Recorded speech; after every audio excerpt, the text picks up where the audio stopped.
Mula sa tuktok na Luzon hanggang sa dulo ng Mindanao, nahubog ang ating kultura at kaugalian mula sa paghahabi ng paniniwala at tradisyon ng daang-daang katutubong grupo na naninirahan sa iba't ibang bahagi ng ating kapuluan.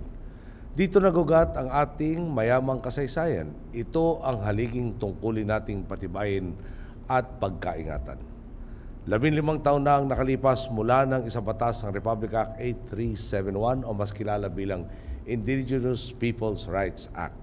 Layon nitong kilalaning isulong at pangalagaan ang mga karapatan ng ating mga katutubo, ang kanilang kultura at komunidad, gayon din ang kanilang minanang lupain. Ngayong umaga, nagtitipon tayo hindi lang para magbalik tanaw sa mga tagumpay na ibinunga ng RA 8371. Narito tayo upang higit pang paigtingin ang ating dedikasyon at paglinang at pagbibigay lakas sa ating mga katutubo bilang mahalagang bahagi ng ating kultura at lipunan.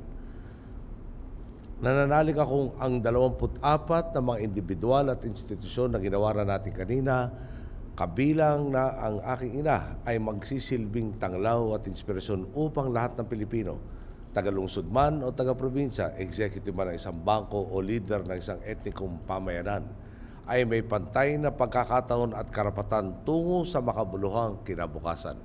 Ito mismo ang batayang prinsipyo kung bakit isa sa mga unang atas na ating pinirmahan ay ang paglilipat ng National Commission of Indigenous Peoples o NCIP mula sa DNR patungo sa tanggapan ng Pangulo. Dahil sa Executive Order No. 11, mas masigasig nating nabibigyan ng kaukulang atensyon ang mga karapatan, pangangailangan at hangarin ng mga katutubong Pilipino.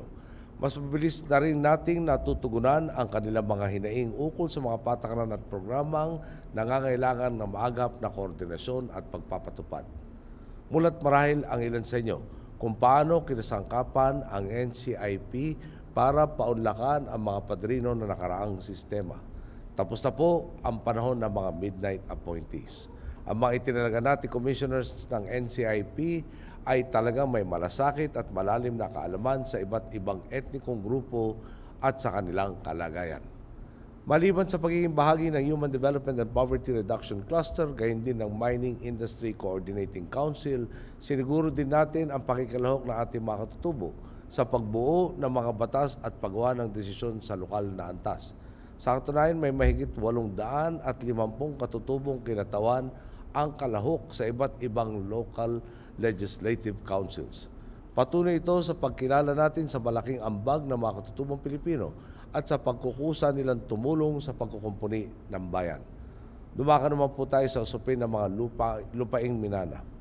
Mula 1998 hanggang sa kasalukuyan, may kabuuang 158 certificates of ancestral domain titles ang naipamahagi, kung saan halos 918,500 claim holders ang nakikinabang. 20 milyong piso kada taon ang inilaan ng ating administrasyon para sa ancestral domain delineation. At nagbunga naman ito sa pagkakatitulo ng 300,000 hektarya ng lupaing minana. Gayunpaman, 7 titulo pa lamang ang naipapamahagi natin sa ating administrasyon. Aminado po tayong sa unang tingin mabagal ito. Subalit, kailangan natin maging mulat na hindi lang distribusyon ang obligasyon ng pamahalaan. Tungkulin natin linisin ang mga agyo at tapalan ang mga butas ng nakagisnang sistema. Bawal po ang pwede na sa tuwid na daan. Kaya tinitiyak natin ang bawat proseso sa pagpapatitulo ay dumadaan sa tamang mga hakbang. Oras na mapatag na natin ang mga lubak, tiyak na mas mabilis ang proseso at mas matiwasay na makakamit ng ating mga katutubo ang mga lupaing pamana na karapat-dapat nilang pakinabangan. Sariwa pa rin marahil sa alaala ng ilan ang imahe ng mga katutubong na pilitang mag-alsa balutan ng pumutok ang Mount Pinatubo. Noong mga panahong iyon, naging pangkaraniwan tanawin sa Kamaynilaan at mga karatig probinsya ang mga pamilya ng katutubong sumisilong sa mga waiting shed at nakikipagpating sa daan para sa ilang pirasong barya. Tila nakakalimutan ng marami, lalo na ng mga kabataan, na naging bahagi ng sandatahang lakas ng unang republika ang ating mga katutubo. Bumaba sila noon para makiisa at makibalikat sa pagtatanggol laban sa mananakop. Ngayon sa tuwid na daan, tungkulin nating iwasto at tiyaking may dignidad at paggalang ang pagtanaw at pakikitungo natin sa mga katutubo. Bilang inyong Pangulo at higit sa lahat, bilang inyong kapwa Pilipino, mananatiling bukas ang aking pintuan sa inyong mga mungkahi para sa pagpapanday ng mga bagong paraan upang mapangalagaan ang kapakanan ng mga katutubo nating kababayan.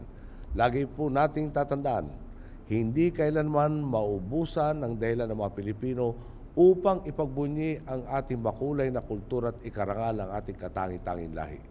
Hindi ba't ilang beses na nating pinatunayan?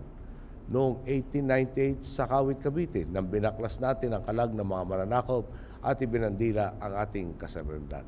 Noong 1986 sa EDSA, nang mapayapa natin pinabaksak ang diktadurya. Noong huling pampanguluhang halalan ng isinatinig ng mahigit 15 milyong Pilipino, tapusin na ang korupsyon at kahirapan. At itong buwan lamang nang nilagdaan ang pamahalaan at ng MILF ang kasunduang bubo sa Bangsamoro upang wakasan ang 4 na dekada ng karahasan sa rehiyon at maghatid ng liwanag at pag-asa sa Mindanao. Sinisiguro ko po sa inyo, walang imposible sa nagkakaisang Pilipino. Hanggat namamayani ang katarungan at kapayapaan sa bawat sulok ng lipunan, hanggat integridad at katapatan lamang ang tumitimon sa ating mga likod-bayan, hanggat respeto, malasakit at pagkakapantay-pantay ang nananaig sa bawat puso ng mamamayan, tinitiyak ko po sa inyo, walang hindi magagawa ang lahing Pilipino. Magandang araw po, maraming salamat sa lahat.